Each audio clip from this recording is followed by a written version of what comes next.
Hello guys, তোমরা কেমন আছো? ভালো থাকলে কমেন্ট করো। আমি এবার স্কুল যাব।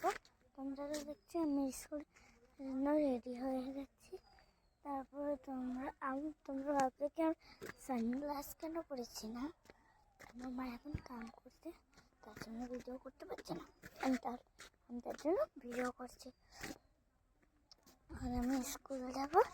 স্কুল যাওয়ার সময় আমার মা ভিডিও করবে। ঠিক আছে, বাই বাই।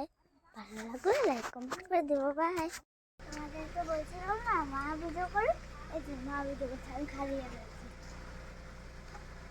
এই দাম কোনো গাড়ি বার করছে, তোমরা তো আওয়াজ পাচ্ছই। বাবা গাড়ি বেরিয়ে গেছে। আমি তো দাঁড়িয়ে রয়েছি, নাচছি আরামসে। চলো উঠি, আসো।